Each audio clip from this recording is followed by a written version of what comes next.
far from my parents' house over here. Yeah. You know where they stay. Yeah. They stuff Lika. You already know when you enter, you're being recorded. Yeah, You're we being kind of like monitored. doing Okay, it. yeah, yeah. Like, Oh, good. What's So up? long time no Morning. see. How are you? Morning. How you doing? Good. Yeah. Welcome to New Castle. Yeah, y'all got a double Got a lot going on. collection down here. Store, oh workshop. yeah, you know we that's another little endeavor. Yeah. Yeah. Selling no, I'm always doing Oh, something. that's So sick. I be selling these on the side, and so like this This stuff. one's dope. I like this. That's you. I got you. Don't even trip. I got you. Oh, that one's dope. Yeah. Those joints sick too. Uh, so yeah, this is like the work area where we kind of like come tap in, do the lives, record the music. Put a little white light right here. So yeah, man, it's kind of like that area, little restroom area right there. Let me see. So you can see the other pic. I love this pick on the 108, bro. I was like, it's funny. Me and Anna, like, I, So Anna was today, like, man, I got somebody that I call my brother. Somebody that definitely in the city. You're doing a lot, Rob. You and Jason, y'all did a lot for a lot of artists, including myself. And so today I just want to give you your flowers, bro. I feel like you opened up a lot of doors, man. I know you, like you say, you don't really look at it like that, but I do. And so, when I reached out to you, that was the whole vision of doing this, is just basically saying thank you. When we was on our come up, we was on the beach, and I just never forget that DM, or it wasn't even DM, it was a comment back then. yeah, And you was like, "Yo, who's doing this?" right. And I'm like, "Yeah, it's me and my wife. We busting them down and putting them together." And your exact words was, "Look, man, me and my brother, we opened up a store in the Beverly Center called Tradition. Right. I want to see them in person. If they look like what they do Yeah. on the gram, we want to carry a couple." And I just remember hanging up the phone and going to Leak, and my exact words, "God is my witness," I said, "It's up." And she said, "What you mean?" I said, "Man, we got an opportunity to be in the Beverly Center." And she was like, "What?" She was like, "What you mean?" I was like, "Yeah, I just got off the phone with my brother Rob, that I used to go to school with, and he said, he ain't seen him in person, but I'm gonna take him tomorrow, Yeah. and if he like him, they gonna carry him." And I already had knew, like, I'm kind of one of those, me, I'm just Yeah. kind of Right. one of Right. those, like, I just felt the energy. Right. Yeah. But that alone changed our directory of where we went as a brand, because the exposure. We was extremely blessed on the beach, but I knew that, just um, Sorry, it's cool. Just having that look, was gonna just be able to bring more attention to what we was doing. And the reason why I say I want to give you your flowers is because as the years go by, you start to understand the game, and in this game, it's a lot of gatekeeping. bro. Right. Yeah. It's a lot of Absolutely. it's a lot of gatekeeping, and Definitely. that's something that I never felt between you and Jay. I always felt like y'all, like, if y'all liked it and y'all rocked with it, Yeah. we was gonna give you an opportunity, and that's what y'all did. So yeah, man. But enough of me talking. But I just want to say thank you, my brother. Bro. You know what I'm Always. saying? Because Always. that's that's just the real, man. That's how it went down. So yeah, one of the first things I want to get into is like your humble beginnings. Like, Yeah. you can. I mean, I've known you since high school, Yeah. but you can start where you want to start, man. The humble beginnings of you just getting into fashion and sneakers and. Listen, man. When you say humble beginnings, you couldn't emphasize the word humble enough. My parents are I'm a first generation American. My parents are from a third world country, this little country called Belize, and I think that when I look back, now at myself when I was just starting to try to, you know, when I started gaining interest in sneakers and clothing and fashion, um, it was something that I mean, one, it was such a different time. We're talking, I'm in my mid 30s now. We're talking something that I really grew interest in as an early teen, and so the information, the access, um, the choices, the options were so different, bro. And so my parents, it wasn't like I could ask my mom, hey, one for financial reasons, I couldn't go ask, hey, can you take me to, down to the mall and grab XYZ. Um, I have three siblings. There's four of us, and my parents had to feed, clothe, house all of us. So it They wasn't had a priorities, yeah. right. It wasn't a situation where I can just go down to the local spot and just, yo, mom, yo, these sneakers are, $100. Can you grab these for me? It was, like a lot of families that I think growing up in the inner city that didn't have it. It was like, hey, I'm buying you two pairs of sneakers when school starts, and you got to rock with these till you can. That's a fact. And so for me, I grew up playing a lot of sports. Sports really kind of was a linchpin in my life from the time I could remember. And in sports, you know, one thing that you pick up a basketball, you learn to shoot and you dribble and all this other stuff. But one thing that you notice on a basketball court, outside of for me, a critical part of being on the court is the jersey and the kicks. That's a fact. And so, I think that in sports, it kind of helped me grow my love for sneakers. And I've been like a pretty self-reliant person even as early as my early teens. And so when I got the opportunity to, I took a part-time job outside of like football and school, and I solely took that job to be able to afford sneakers, bro. Like that literally. I mean, I remember.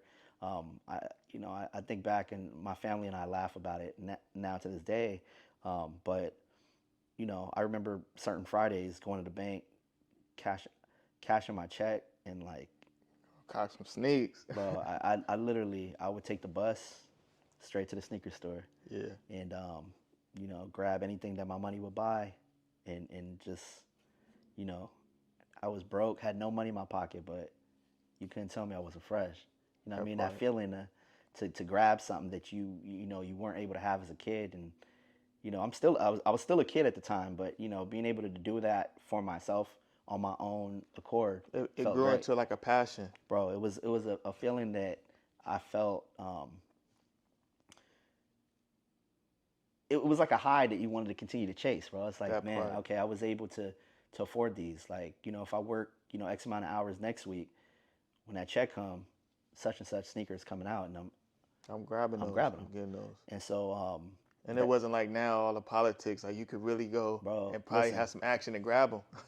I'll tell you this, from going into, leaving my job, like I said, on Fridays, and rushing to the bank to try to cash that check before the bank closed, and then jumping on the bus to get to the sneaker store before they closed, was that took some real dedication. That wasn't like I'm talking before I had a driver's license, before I had access to a vehicle.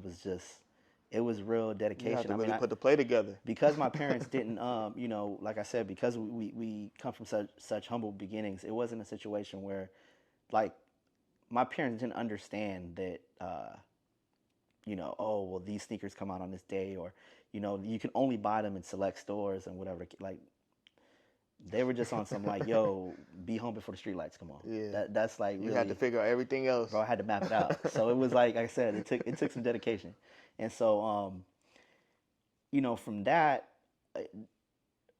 everyone knew me as just That's the, what I the knew. kid, Yeah. the kid that would come in every Friday and buy something. So, when they saw me turn the corner, step foot into the store, it was like, okay, well, damn, what is he gonna cop, right? And so, I mean, I'm hitting stores all through the city. Every store that I knew of. I would go, and again, not having access to a car, it's kind of hard to hit multiple stores in the same day from one part of the city to the next, on public transportation. And I can't tell you it was always the safest, but it was something that, in my mind, it was worth the risk. Yeah. And so I I I became the kid that's just like copping in all these different stores, and in that time I gained a lot of good relationships, people that looked out for me, whether it be because I was just that kid, or hey, you know what, this kid, people saw things in me. You that became a familiar face too. At the time I didn't even see in myself. Really, it was I didn't realize until I got older that, in talking to some of these people that I still have, some of these relationships with that started with sneakers, they used to, like, they tell me now, like, I saw potential in you to grow into more than just a connoisseur or a customer. Like, I see the way, how passionate you are about You love the about game. these things, and no one knew where this thing was going, No. but they Can we not like that, not to cut yeah. you off, but can you give a date? Because when you say that, just give a date of like Oh, bro, this. we're What talking year? we're talking early 2000s, Yeah, that's what I was saying. Cause 01, 02, 02, 01, 02, 03. I think I met you in high school yeah, I was about years to just ago, allude to that. and back then I was still, I was already, I guess you could say, in the game, for lack of a better term, and The reason why I bring that up is because I remember one time you had wore some shoes to school, and I was like, "Where you get those from?" And you told me Hot Rod, and I was like, "What's Hot Rod?" yeah. You're like, "Oh, you don't know about Hot Rod? It's a little store, whoop de whoop." And I checked it out, and back then you was already, like you said, you was already in tune having the sneakers that, what's funny. Fast forward, when I brung up from the intro, was you didn't gatekeep then. You put me on, like, Bro. because I used to go after that. I was hustling a little bit too, and Yeah. every week after that, I would go to Hot Rod, like you said, Bro. and cop. And so you put Yes, me sir. on, Rob. And Yeah, man, it's something that fact. it's something that I loved, genuinely loved, bro. It brought me happiness, and so, like, for me to share that with someone else was dope to me. To hopefully allow somebody else to feel what that felt like, bro. This really genuinely brought me joy, and I was hoping that You don't it understand. give everybody else that same feeling, man. So You don't understand how much business you bring to Hot Rod, because I told somebody, yeah, and it's kind of like a word of mouth type of thing, absolutely, yeah, So especially here in the city. yeah, man, because it was a sleeper. Yeah. Like, a lot of people didn't know about that store, low key. Well, here's the thing about Hot Rod. What Hot Rod is today, I haven't been on their site, Oh, it's or not. It's different. I don't know what they're doing now, but Hot Rod was a place that I used to shop at even before sneakers. It was a skate store, and so that's where I bought my first skateboard from. They put my whole, from my deck to my like my wheels. They my grip tape. They taught me how to even, like, they taught me everything that I'm not saying I was a ill skater. Or I'm a great skater now or anything like that, but they were responsible for my introduction into, like, skating and getting into that stuff. So I known the owner prior to sneakers, and so once Nike SB became a thing and exploded, that relationship worked well for me because I had access to pretty much. How many pink and turquoise boxes I used to have because of, Yeah, man. from Hot Rod, bro. Even before the pink and turquoise boxes was the silver boxes. That part, That yeah. it's just, man, it's just so much, bro. It's so many memories, so many smiles, like, so many days of, like, yeah, just, this sneaker thing, bro, used to get me through a lot of days that I was like, man, I don't want to. I don't want to go to work after football practice. I don't want to go to work after school. I don't want to go to. That was your I just thought passion, of it. bro. I just thought of it as, like, yo, if I can do this long enough, I'll be able to grab what I need or what I want without putting any type of burden on my family or my parents. So That was So you was flipping and reselling back then? so yes. So there was a site. Shout out Nike Talk. But Nike Talk was a site that Jan, the homie Jan put me on Nike yeah, Talk. Nike Talk used to be a forum that um, I mean, it was every sneaker nerd on there from the U.S. to Asia to Africa to it was a Community. It was a cool community that was built that you're able to just talk sneakers with people that spoke your language. Yeah, other You other didn't people have that to was passionate. You didn't have to explain, what these were, what this meant to you, or the feeling of being able to access some of these shoes. And so, yeah, I mean, it was definitely a community that grew exponentially over like some time. And so before there was all of these releases or before you could jump on social media and see certain things, you had to wait for somebody to post a shoe that came out in Japan on Nike Talk to see what they would even look like before a brand was able to post it on social media to tell you when they release. And so That's what made the allure. I feel like that's what made the shoes back then more rare though, because you have to do more work to kind of be able to. that was a have, big part of it, man. That was a big part of it. putting in Was that was work. that work? I mean, it that was I get in a sense that was part of the gratification. Was like I did all of this. I was great able to work. track this down in my size, and when I actually got to either wear them, sometimes flip them for something else that I wanted, that feeling, bro, is like, I mean, It was a rush.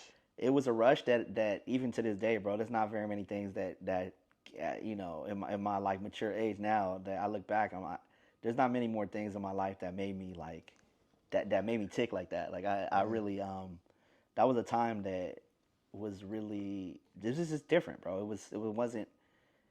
It wasn't anything. There's nothing now in the sneaker community or going on, in the sneaker space This is watered down, man. that give me that feeling. But kind of going back to going into some of these stores, I in shopping, there was a store. Shout out to Conveyor. There was a store in Santa Monica, right next to, down the street from the Santa Monica Promenade. A store named Conveyor inside of Fred Siegel. That was one of my go-tos. I was, I went to school on the West Side, like we both did, and so that was really just one bus ride down Venice, down over towards the beach, and then I would, and there'd be some days I'd walk from Venice to Santa Monica to go grab sneakers, but I didn't. It was like I had just enough for the shoe, and so there'd be days that I literally will walk from Venice Beach. I'd walk that boardwalk to Santa Monica, and go to Conveyor and literally spend my last cents to go buy whatever the release was that I wanted. And in my time shopping there, I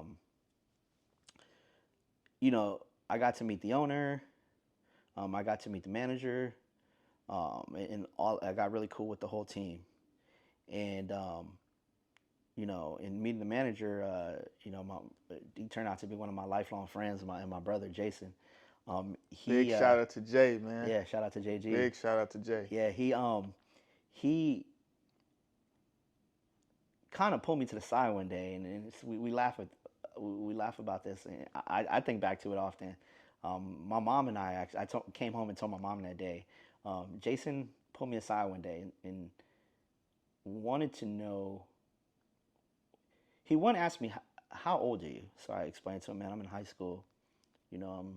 He's seen something in you. Yeah, and so he said, bro, well, how are you able to afford like all of these releases that are coming out, and what are you doing, like what? And so I think Jay thought, I was in the streets or doing something I wasn't supposed to be doing, not knowing I'm sitting here, busting my ass to have access to these sneakers. And so Jay kind of wanted to make sure that I wasn't, doing anything I wasn't supposed to be doing to kind of get my hands on these kicks. He saw how passionate I was about it. And so after some time, he offered me an opportunity. he offered me my first and my biggest opportunity, which was to come work at a sneaker store. It wasn't something that was ever on my radar or something I was thinking about or even pursued. It was kind of like, hey, you know what? We need some help. I can use some help on certain days, and you know, you can learn. You know sneakers, Yeah. but you can learn it from a different eye, Perspective. different perspective. And so, you know, it you know, I worked there part time, and it became, again, when people say when you do something you love, then you know it's not really work. And so that was it. It was like heaven every day. Like I got to, Yeah. you know, from bro, I was excited to. We get these huge shipments from Nike, and you know that shit. I look back now, and it was some like back breaking work to like bust down these boxes and stock the stock room and But all of this but stuff. ideally though, it's like I see what you're alluding to, but ideally the rush though, what Bro, made it worth it. well, that's where I was going with it. It's like, man, I used to, man, we get like these huge shipments, and everybody would be like, oh man, I don't want to, bro, I want to go home. You know, the store closed in a couple hours.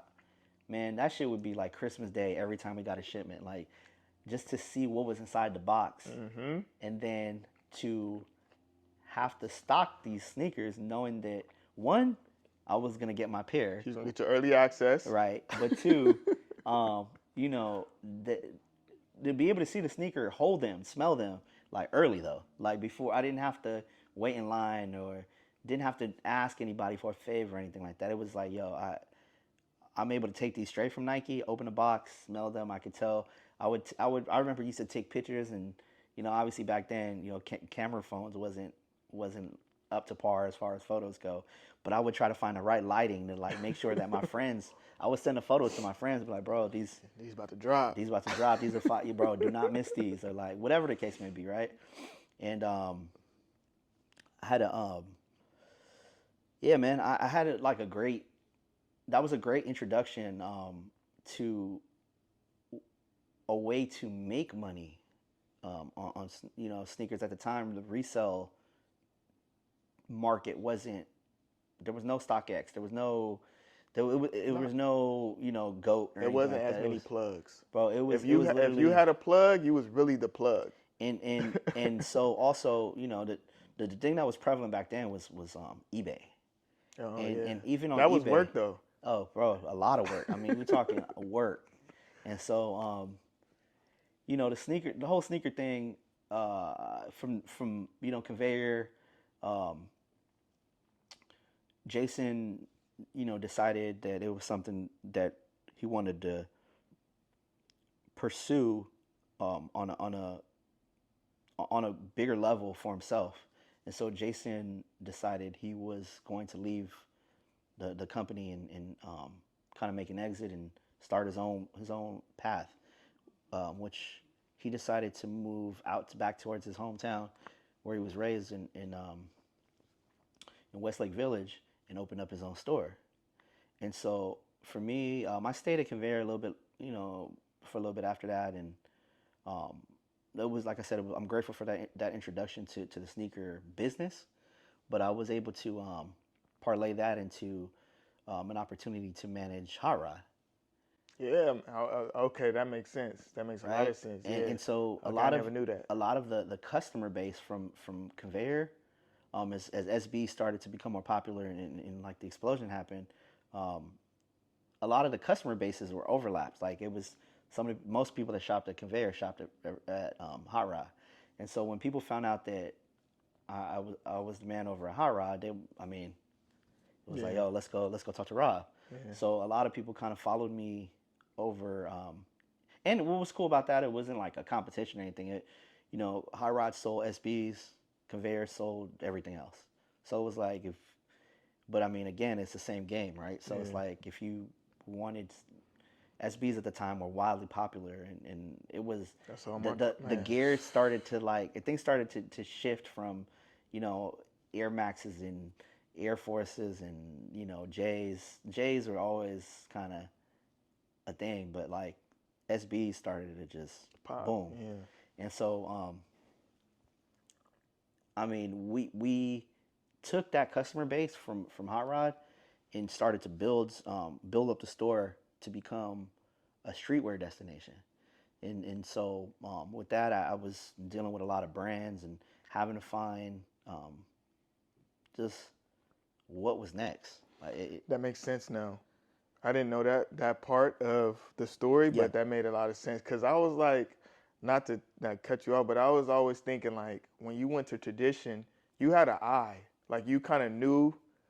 I always seen that in you, like you always showed me like, gee, what you think about this? I'm like, that's hard, but I could tell you was already in tune. So let's just kind of like not to cut you, but let's segue into tradition, so then that yeah. way I could kind of break down that eye that I'm talking Yeah, about. yeah, yeah. Well, I mean, like I said, from Hot Rod, I was kind of responsible for bringing in more than just the sneakers. The sneakers, they kind of took care of themselves, but the things were shifting in the culture, and Fast. streetwear started to become very prevalent, and so from Hot Rod, I kind of went into working, a corporate job, and from that, um, like I said, my boy Jason, he had tradition going, and he was doing well. He existed, he was in the space out there in Westlake Village for about, I mean, if I had to guess, about 5 6 years. Opened up a second Okay. store in Ventura, so they had two stores. They were doing their thing. Um, Jason and his business partner, decided to. Jason's business partner decided he wanted to pursue something different, and so Jay kind of took the bull by the horn and said, um, I think in order for me to get to to grow and get to where I want to go, I'm gonna have to up the ante.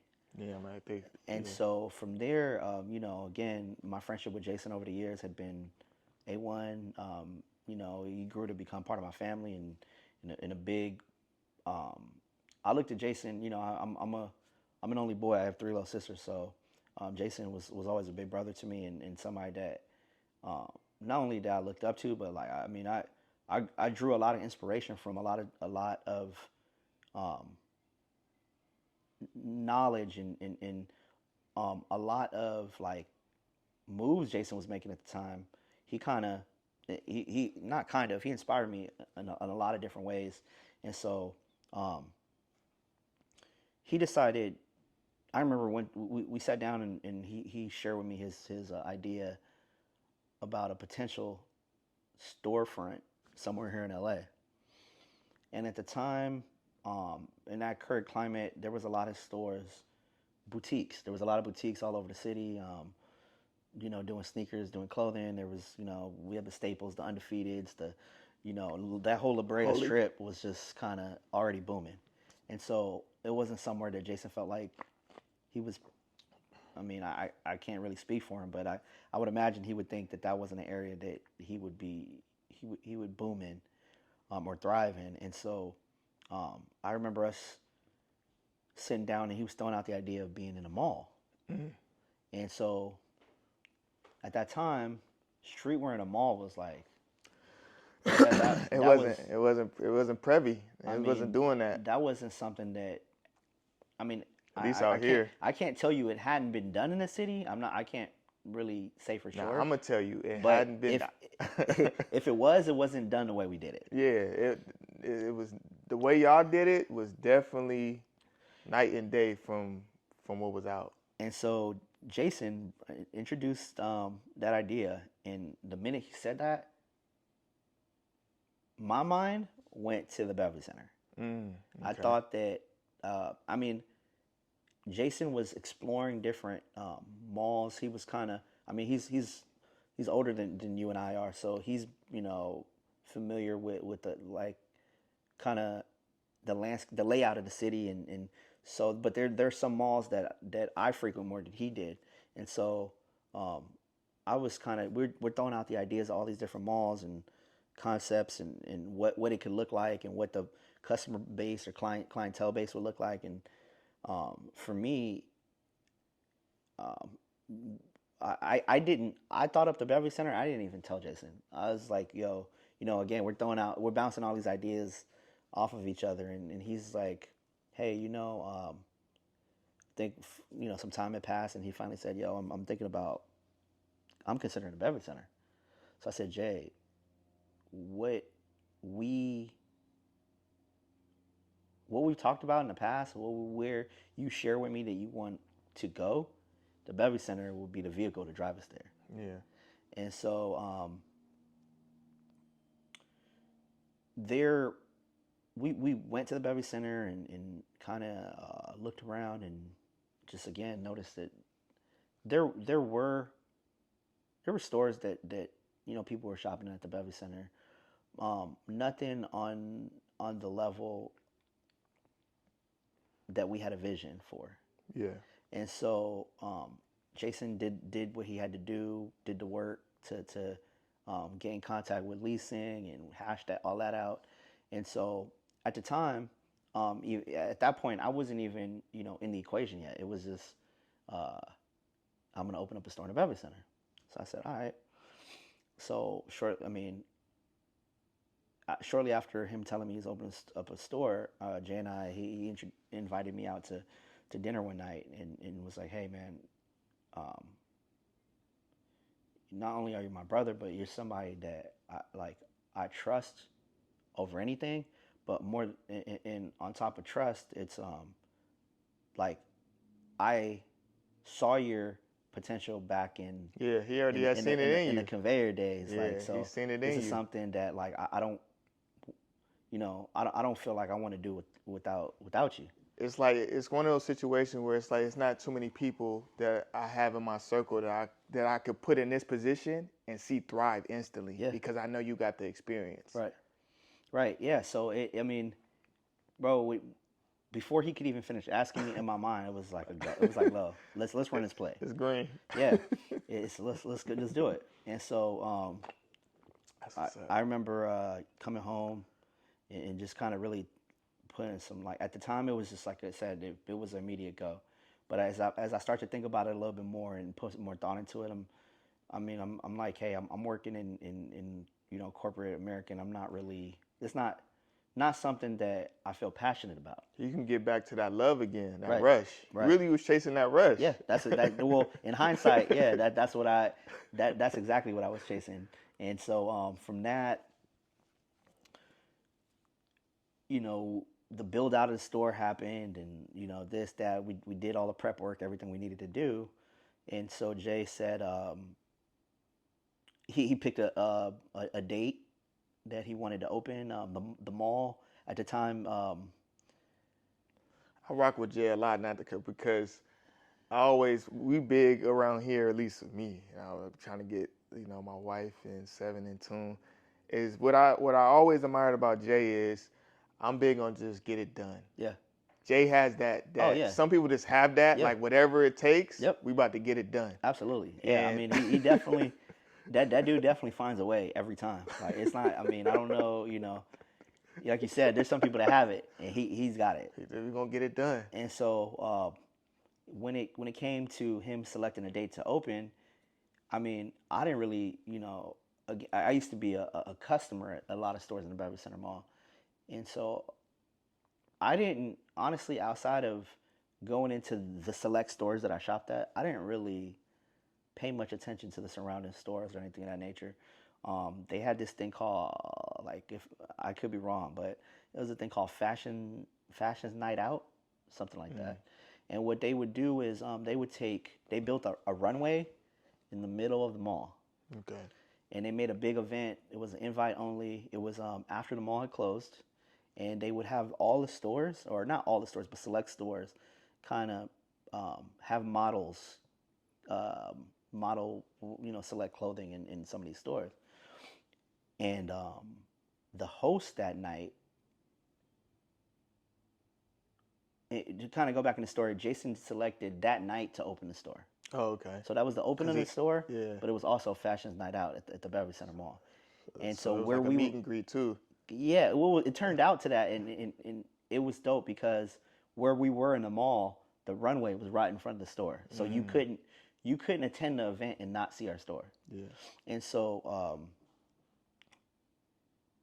I just remember, all of our family and friends came out, which was amazing. Like, you know, again, because Jason and I have grown so close over the years, we have so many mutual friends, and he's introduced me to a lot of people. I've introduced him to a lot of my friends and family, and we've just, it was a great feeling to have everybody come and rock out and just support and just see the hard work that that went into that. I mean, more Jason than me. I mean, he kind of did a lot. He did everything to kind of get to that point. And so, you know, it was a lot of gratification in seeing everyone's response to what was going on. Two things, because I want to kind of like cut this up real quick. Yeah. First thing, location. I think the location was so genius because it was right off the elevator, right? Yeah. That was. Yeah, I don't think, to be honest with you, I don't even know if that was everyone's first experience with a mall. So I don't even know that was strategic in opening at that location, to be honest. I think, yes, you're absolutely right. The location itself kind of, it was so prime. When you couldn't pass one way or another without seeing. Or even when you come down the escalator, yep. like that location was. These are the like details that are like me being a creative. Yeah. I look at the details. Right. So I think that was one of the like, you know, values. I'm like, dang, that was dope. And then another thing too is, I don't know if you guys know this, but you and Jay had a thing of like knowing how to pick up and coming, like being ahead. Oh, like with y'all two together, y'all would, because we're gonna touch on that because I think that was a vital part. Oh, it was. I mean, so in location, kind of going back to that, the Louis Vuitton store was a store that people frequented very often. A lot of our customer base trickled down the escalator and look right there, looked dead straight into the store. And so, I had a friend at the time that was a store manager, super nice guy, really, really, really good dude. He used to shop with us, and so, whether it be entertainers, whether it be celebrities, or whether it just be a regular Joe Schmo buying a bag or whatever, he always, always, always sent people down to us. I would get that all the time. Hey, is Rob here? So I'd come out and I don't know this person. Why are they asking for me? Oh, such and such from the Louis Vuitton store asked me to come down and talk to you and check out the store. So I'm super grateful for that. That a lot of customers trickled down from the Louis Vuitton store. But as far as the brands go, that's what y'all. Yeah, y'all was good for that, man. Bro, listen, y'all put a lot of people in this. I can't go. I know I said that in the beginning, but I'm gonna say it again. Y'all put a lot of people on that. I mean, I'm here to give you your flowers, but a lot of people could say, man, Jay and Rob was my first introduction of just being exposed to so many people. I mean, that was a great look, man. So thank you once again. Yeah, bro. Man, but just allude to that. How was you picking these brands? Well, I look back now, man, and to be honest with you, like I can't really tell you that there was like a process to check to find these brands.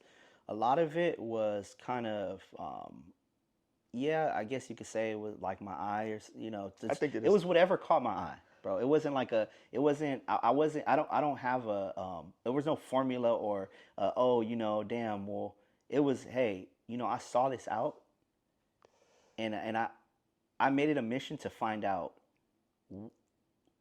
what brand made this item, what the story was behind the brand. Yeah. And I mean, don't get me wrong, there was a lot I wasn't I didn't shoot 100% from three. I mean, some of the brands we brought in, they did okay.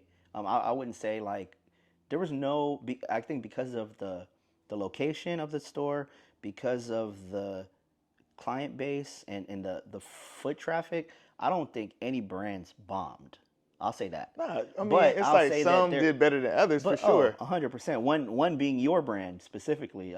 Thank you. I think that I'm gonna pause in speaking about other brands for the moment and kind of just talk about for a quick second um, urban trademark and what that meant to the store. For me as a buyer, that was urban trademark was a it was a staple to the store. I mean, we would get like people come that had heard of the brand and seen it on Instagram or other platforms or seen somebody out wearing it and say, hey, I talked to such and such and they said this is the place to get it. There was nowhere else in the city that you were, unless they knew you personally, that you were able to go in every day and consistently find you knew that was going to be there. It wasn't. Now don't get me wrong, we sold so many units that there was often times where it was like, man, gee, man, I remember messaging you, man, bring me another however many. Like it wasn't, there wasn't, bro. At first, to be honest, like again, going back to just seeing an item, you see something and you see it on on whatever platform, and it's not always what you see isn't what you always get. So when you order something online, and I mean, here we are, 15 years later, and there's the sheen and the this and the that, and it's like you're placing these orders, and it's like you might get in the mail, and it does not. It's no quality control. Nah. And that was something that was huge for Urban Trademark that I personally felt great about. When I saw the item on Instagram, which was the first place I saw it, bro, I didn't know it was you. I didn't know anything about the brand. The first thing you said, who making these? I saw this and I'm like, bro, this is so unique and so dope in its own right. Like, kind of like I was saying, if I see something out, I made it a point to find out more about it. More about it. What is this? DD. Who is it? What's the story behind it? How is it being made? How is it being so? Like I can't even tell you how I found out it was you. I can't think back to that. But what I do know is that the minute when someone told me, oh, this dude named Gordy, I'm like, wait, hold on. I knew a Gordy. There's not many Gordys in the city. Like I knew a Gordy, when we went to school together. Like I don't. So I think, yeah, I can't think back to like how I found, who told me or what. I just know that when I found out it was you, I was like, yo, I gotta get in contact with this person. It had been some years had gone by. Love instantly. I hadn't got to talk to you for a while, and just even again outside of the hats, it was like, bro, this was my homie from back then. So I remember just like reaching out, and it was like, gee, like what's the deal with these? Like I was like, bring me however many. And I remember you brought me, I don't say like less than 10, bro. You brought me like... It was 12. Okay, it was okay. Like 12. That was like a small amount. And I just remember, bro, it was so... There's very few products that you will ever see that look better in person than they do when you see them on That was the your platform. thing when you first, you was like, bro, if they look like what they look like in person, we gonna carry them. And I told Lika, I'm like, I was like low-key stoked for you to see him because I'm like, I know he gonna fuck with these. Like I know he gonna go crazy. And so when I actually picked them up and got to touch them and feel them and see the quality on them, and then having a conversation with you, you're telling me, yo, these are all handmade and they're all one of one. Bro, that's still the deal. I think that was fate, bro. I think that I know, dead serious. No, it was. I think that was fate because that was one of the first, outside of like Tradition, its own clothing brand, that was one of the first brands that became a staple of the store. In that, like every time you came, you knew Urban Trademark was going to be on the show.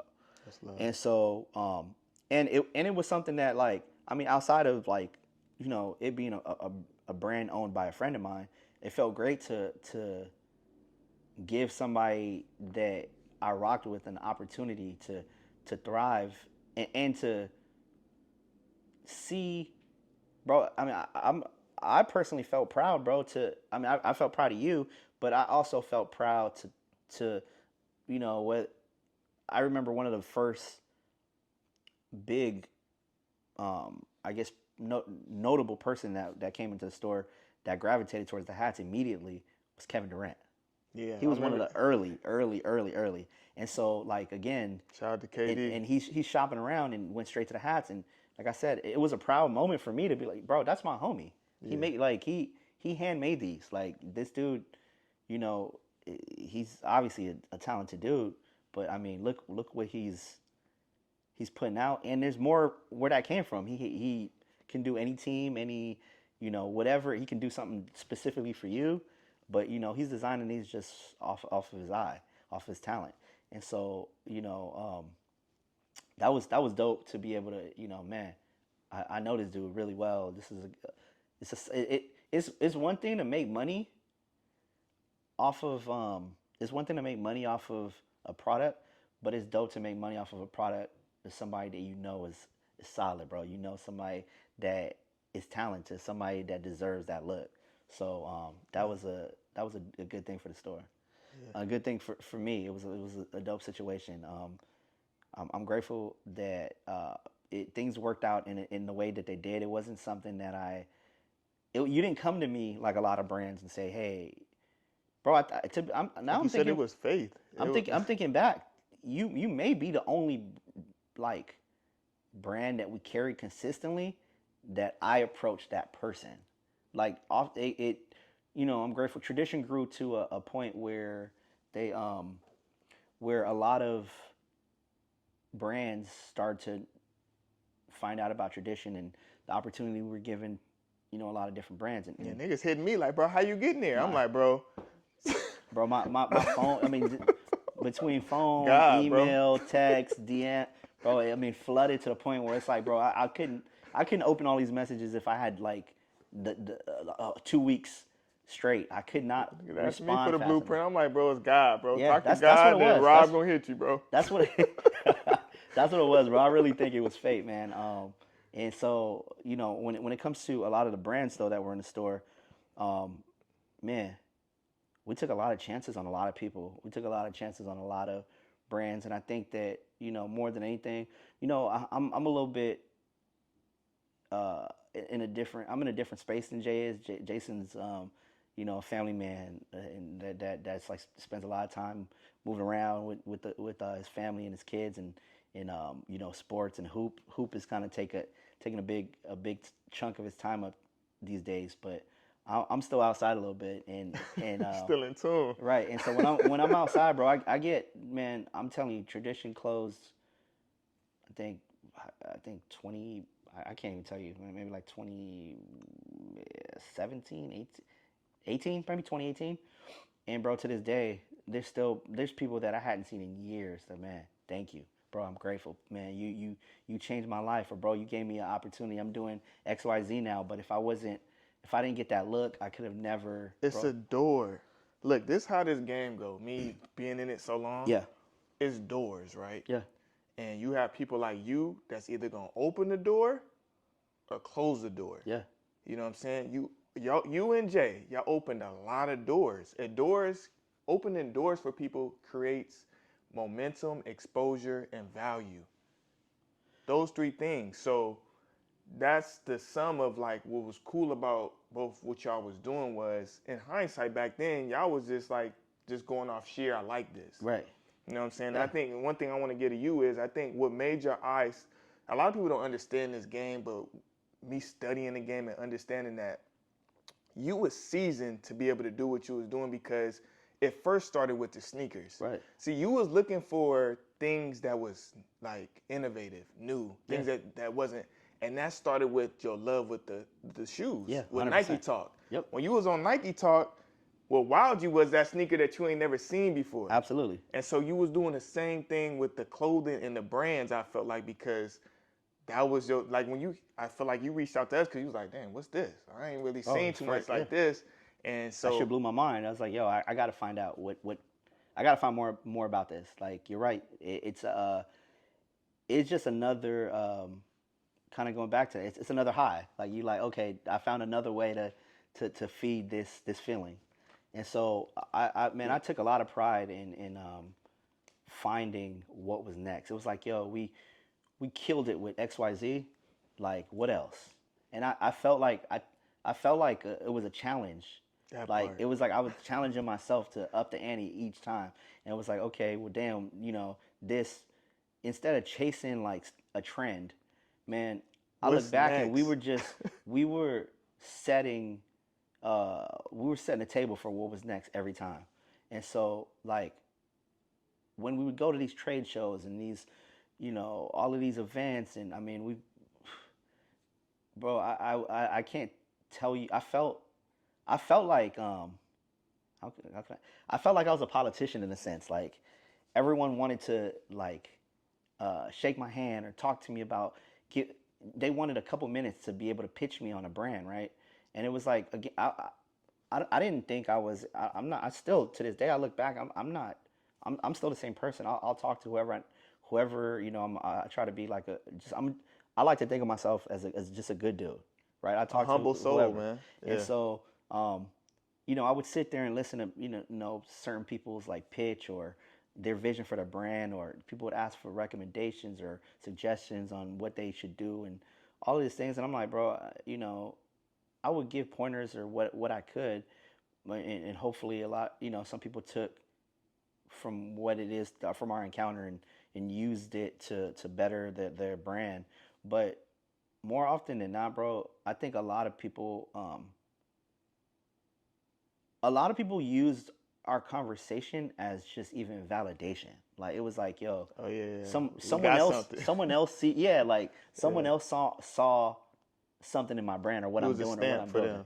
Exactly. Even if we didn't necessarily carry it in the store, I mean, bro, there's only limited amount of shelf Right. Self space. space. Yeah. So it's like I used to tell that people all like I had a list of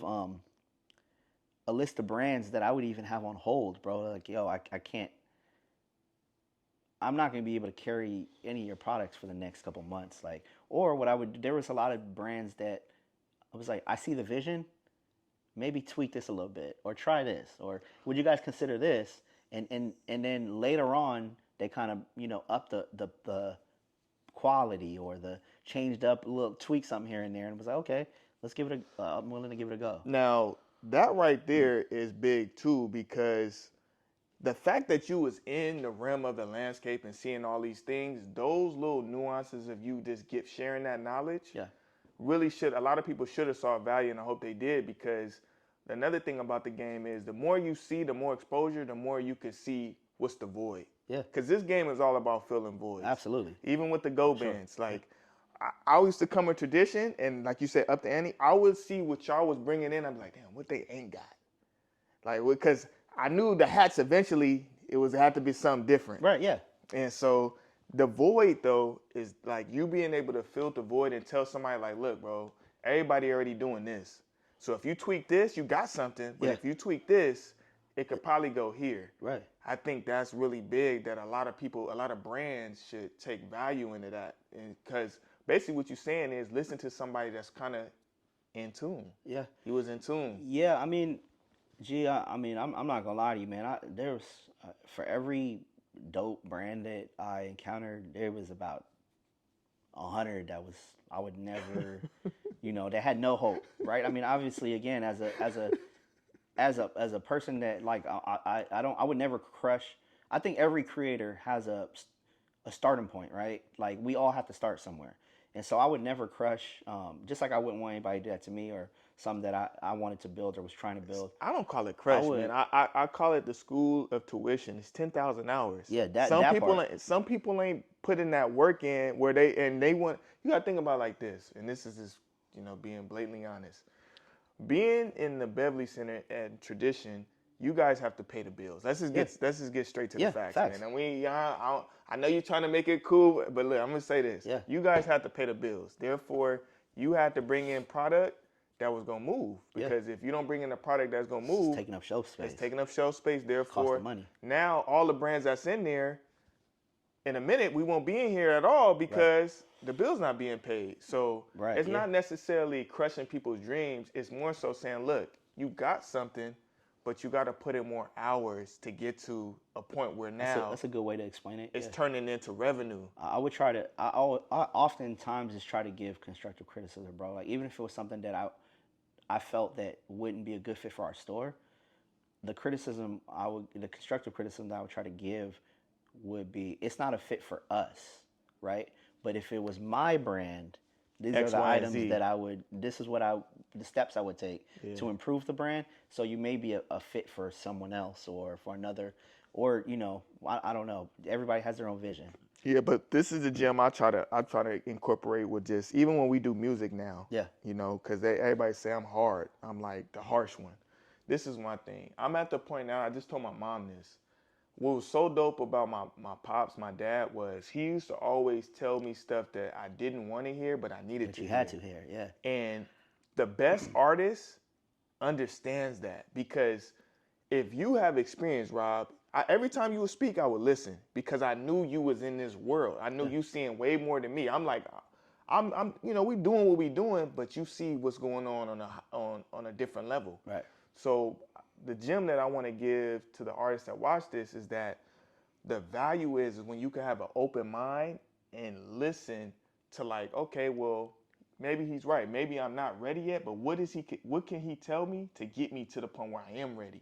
To oppose to, like, some people take constructive criticism and they look at it like you said, crushing me, but it's not really crushing me. It's more so like you giving me direction. I'm trying to add value to what you're doing, bro. You're giving me that. And so that's what Jay saw in you, though. We all got these people that see, you know what I'm saying? Yeah. People say, I look at my pops as equivalent to how you look at, Big Bro Jay. Yeah. My pops used to always tell me stuff that I probably didn't want to hear, but then I got to a point where I realized, like, damn, everything he be saying, he kind of in tune. Like, I had to go bump my head. Yeah, you had to go do it yourself. Yeah, but then I got to a point where, like, I told my mom the other day, I got to a point now where I'm like, if he's telling me something, I don't really want to waste the time, so I'm gonna just listen. Yeah.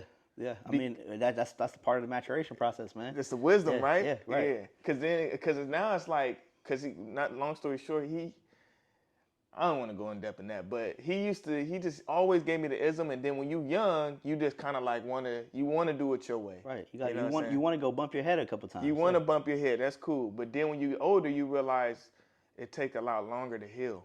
Yeah, that part. You know what I'm saying? Yeah. And so, like, I'm at that point, and so it's dope though to hear that of what you're saying, is because you was giving the brands once again, Rob, you gotta. I mean, this whole thing reason I want to do this because I just want to keep giving you flowers, bro. Like, you just giving these brands, like, yo, this is cool, but if you do this and this and come back and you perfect it and the quality's on point, we might bring you in, because now we could pay the bills, because that's what it's really more boils down to. You're 100% right. Yeah. We gotta pay the bills, bro. And the more that your brand is popping, the more it works. It's better for all of us. It's beneficial for everybody. I'll tell you this. In like all of this that we've discussed, I think that in hindsight, tradition was almost like an incubator program for a lot of brands. They got to try and fail. They got to see, the response from people at a high level, the highest level. The highest. And so, one thing that I'm proud of is that I don't think that there's any brand that I sat with. They probably, in that kind of to what you just said, there's some brands that probably weren't the most thrilled based on our conversation about carrying them in our store, but I think that I'm proud in saying that I feel that I was able to kind of give some type of guidance, direction, suggestions, recommendations to help elevate whatever they were doing or add value to what they were doing. And another thing that I think that in the moment that I wasn't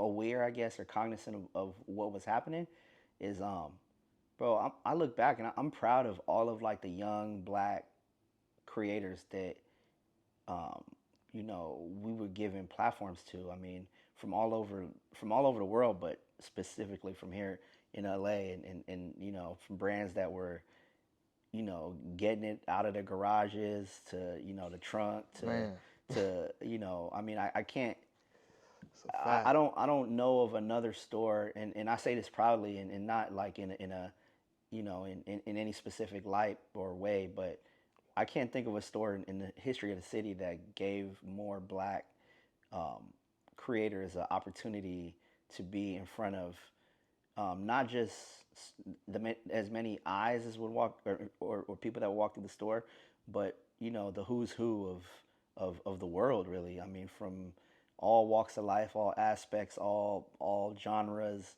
whether it be entertainment, sports, TV, music, you name it, politicians, anyone that would come in the store got the opportunity. If you were dope enough to be on that shelf, there was no telling who would have purchased your item. That's a fact. And so I can't say that I know of a store that have in my time in this space that gave that many different looks, and so that's something that I look back and I'm proud of. All right, so yeah, you was basically Yeah, G, alluding. I was just saying, man, that I think that in the moment I wasn't really too aware of it, but before there was, tide shifted, and more and more black creators started getting their just due, or their start to get their just due, I guess you could say, because I think that a lot of black creators still don't get their just due, even being in stores, being in some of the biggest stores in the world, in the country. They still don't. There still should be bigger sections, shelves filled with products from black creators. But I think that, again, I wasn't mindful of that in that moment. But I look back and I'm proud to say that's something that we not only provided, but I mean, bro, the store for however long it lasted offered that for a long period of time, and I get to, it still makes me happy today when I get to see, when I talk to people that are in different spaces doing different things, or still in the clothing space, that got their first look there, and hey, man, if it wasn't for such and such, I wouldn't have gotten this opportunity or whatever. Man, that makes me proud. I'm really happy and grateful that I was able to kind of contribute to a small piece of whatever it is that the store um, was able to offer them. Yeah, man. I mean, like I said it, man. Like you said, a lot of people stop you and they be like, "Yo, Rob, I drive around the city and I see certain brands that I seen back then, Yeah, and I'm like, instantly, I'm like, dang, I remember that. I remember when they got their first start, yeah. because we always used to come in and see each other, and so yeah, man, that's love. Another thing too is like, what do you see the climate like now of like fashion and like the brands, and Man, that's a good question, G. even I because I think, know you said earlier you even feel like the sneaker community is different. So yeah, I think it is just a different time, man. I think that these, with like brick and mortar stores being more and more obsolete, and some of these stores kind of folding, and a lot of my favorite boutiques and stores that people frequented or were regulars at, um, with the price of life yeah, going up, this, unfortunately, is really only the strong survive. It's like it's sad, because there was so much that I feel like certain certain stores offered. For me, when I shop, as a consumer, I mean, I'm buying. Unfortunately, I'm now, just like most people, kind of forced to shop online, right? Like, yeah, for me, because I was in the clothing business for so long, and I like to, I still like to touch, I like to feel, fabrics, I like to feel quality, I like to try items on, that experience. and yeah, that customer experience. But slowly, that unfortunately, It's that's all diminishing. dying, bro. It's It's dying, diminishing. and it's sad to see. there were certain stores that it's like, hey, I'm going to XYZ. I know every time I go here, I find something dope. Like I'm gonna. So I had my little stores that I would hit like that I had outside of what I was a part of. There were stores that I really enjoyed just walking through, seeing. I would take 2 3 laps and be like, okay, like I got to take in what was on the shelf. Now I can shop. Yeah. That experience is gone now. It's It's lost just like now. It's a lost art. as far as fashion goes, it is cool to see. I think that when tradition was at its peak, it was touching so many different uh, demographics of people, right? But at the end of the day, it's streetwear, it's urban wear. I love to see how much urban wear has inspired everything from high fashion The to, culture. it's literally taking over the world. You go It's to hip hop, bro. Bro, I've like lately kind of cut back and kind of taken a back seat and let like a lot of these younger dudes do a lot of the sneaker stuff and the fashion stuff. I've been doing a lot of traveling, and so in my travels, I've been getting to talk to people and seeing what is going on that front in different environments, and it's crazy to see, like you said, the culture just kind of I mean, I felt in the tradition days we were trying to push the culture, and the culture not only got pushed, but it should is blew up, and it's just literally everywhere. In my opinion, right now in fashion, sustainability will be the future. Yo, 100%. Sustainability, clothing, sustainability. Just we're living in a time now, in my opinion, that the need has more value than the want. For sure. I Like, think, yeah. I think I agree with that. I think that, if it's, I mean, the future's so up in the air in so many different ways that I think a lot of people are more so now kind of like you're saying, sustainability and functionality really. Like, instead of everyone has, I think everybody, regardless of age, race, income, everyone has that one, their favorite pair of jeans, let's say, right? And it's like, okay, they may be a pair of blue jeans, and these blue jeans, you've worn them to, dinner, you've worn them to, to court, you've worn them to. but they're as they're aging with you, they're aging gracefully. Gracefully, right? So I think that staple pieces like that are what people are more inclined to be to, I mean, not to say, I mean, people buy whatever, but but what lasts is classics are what people are more so. Well, you I hit guess the leaning word towards. pieces. Yeah. I think it's like because the reason why we could see that is that's why thrifting became big again. Big time, yeah. Because and that goes back to sustainability. When you thrift, you're buying something Sustain the test of time, bro. Something that dropped however long ago, it sustained the test of time, and it or withstand the test of time, I should say, and it's still intact, but it also still looks good. It's still on par in fashion. So maybe about 4 or 5 months ago, somebody sent a picture of Urban Trademark, and they was inside of what store was that? Third Street? Oh, Second Street. Second Street. Yeah. And it was some Urban Trademark. Oh, dope. And That's what's up. And I was like, damn. I was just. Was it a hat? Was it a? It was a hat. Okay, it was a hat. And I was just thinking to myself, like, what we talking about? Yeah. Like, it's been able to sustain this test of time where like this still has value. And so right then, I'm just a student, bro. I love to, even when we was talking earlier before this, I love to just understand where we at and try to see where we going. Yeah.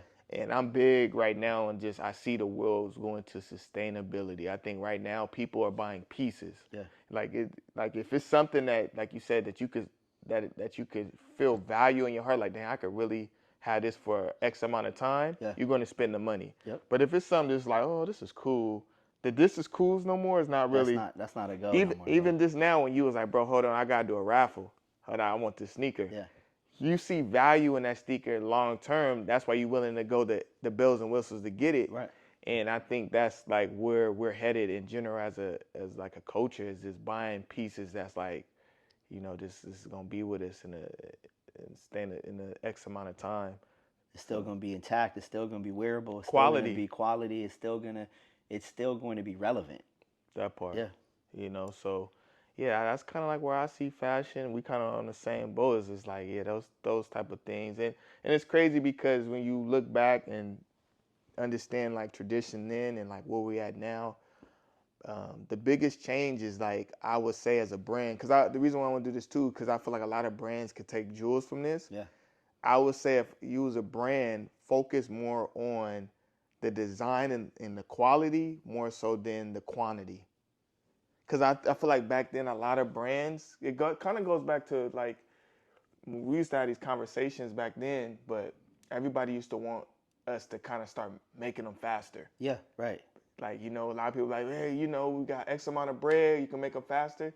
And I think we going back to like, at least my motto back then is, the reason why we used to do one-on-ones and she used to be so mad at me because we used to have to do them is that I knew that everybody that purchased a product, they was going to have some type of attachment to it.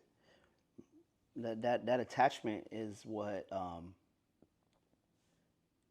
it kind of what you touched on earlier, G. If you don't, it's not a, oh, that's cool. Like, you know what, it's cool, I'll grab it. Yo, I see something. This is invoking some type of emotion. It's like yo, I feel that this item is so dope that I need this, or I want this, or I can't leave this store without this. Like, this is it's an emotion that, there's certain times where people say you like it or you love it, and it's like, oh, you like it, okay, well, I might come back on payday, or I might come back next week, or after I pay rent, or whatever. If you love it, you're gonna figure. You're gonna figure it out. You're gonna figure it out. So, look how God worked. When we used to be on the beach, what you said is my mantra. My thing with art is, and I always tell her this: when you make something dope, art is one thing. It's just supposed to make it. It's supposed to make you evoke emotion. Like when a person walks by and they see something, and that emotion is, what is that? You did your job as an artist. Absolutely. And you hit it on the nail, is that I think every person that's designing or creating a brand or whatever you're doing, whether it's music and even with music, I'm just either in the first 7 seconds, either I like it or I'm like, I'm going to the next. Right. And I think a lot of people now should just solely put their energy focus on that, on just making something that's like going to evoke emotion. No matter, I don't know what emotion you want to draw out of somebody, right, but as long as you can make something where it's like, this is different, I think you're in a win-win situation. 100%. And I think that's what, bring full circle with you, I think that's your eye. I think that's what you was doing. I think that's what you and Jay was doing, was y'all was finding brands and finding artists that evoked emotion in y'all, like, we need this, and this is next. And I think having an eye right now is going to be vital in the future, because whether you're design or whether you just in business or anything, when you have the eye, it never goes nowhere. You can apply it to anything. To anything, yeah. I found that out later. That you're right. That energy, that feeling, it never goes away. Like you use that eye, you use that foresight in everything that you do going forward. Like, even when I don't mean to, even when I don't realize I'm doing it. It's natural. It's just something that's in you, right? And that comes with the 10,000 hours. Yeah. That came from you just being in high school, loving sneakers, catching a butt. Bro, I promise to you that I love, that we did this, because the whole thing is 10,000 hours. 10,000 hours. No matter what you do, put in your 10,000 hours. Anybody that watch this, if you're a musician, you cook, even if you're a chef, think about it. When you first start cooking, your food don't taste fire. Yeah. It tastes fire after you've been around your grandma. She gave you the seasoning codes. You added your value to it. But it all goes back to just put in your 10,000 hours. And in between the 10,000 hours, let me tell you how the cheat code to speed up the process. Being able to get next to a Rob, get next to a Jason, being able to stand next to an Elon or a Steve Jobs, because what they're going to do is you won't have to bump your head as much because they're going to guide you and say, look. Yeah, and standing next to that person too will only benefit you so much if you're not willing to listen and apply what it is they're telling you. If you not, you got to comprehend what it is the gems they're dropping on you, and unless you apply those gems, then you're wasting everybody's time. That part.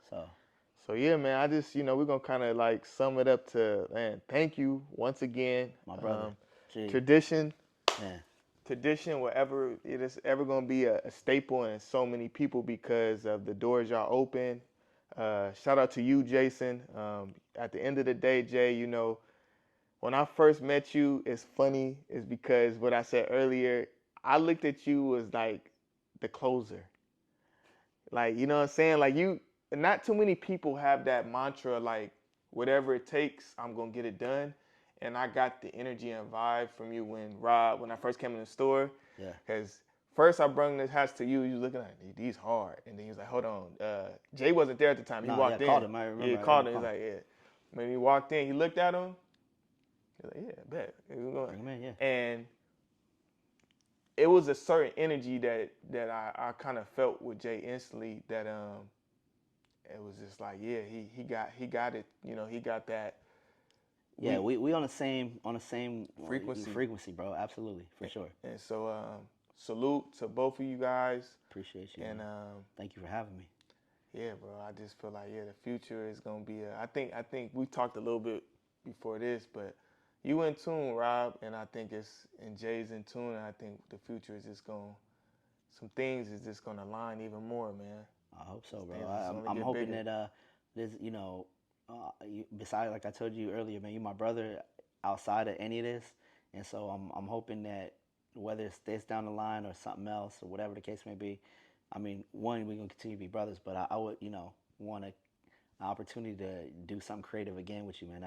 That was a good run, and we had a lot of fun. I mean, before this we spoke about some things that we kind of like. So it's only, but I think you hit it on the nail's faith. Yeah, that's what it is.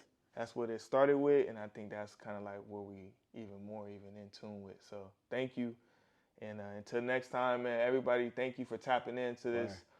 We don't really call it a podcast. This is more so a conversation, a webisode, and I always want to wrap it up to always say, always ask yourself, is it worth it? That's a mantra that I've been using, especially at the age I'm at now, where it's like you have to always ask yourself, whatever you're doing, is it worth it? And go back to like the pieces you buying, or you stepping out and doing life. You know what I'm saying? Yeah. So shout out to everybody for tapping it in and for tapping into is it worth it? And until next time, everybody stay blessed. Peace.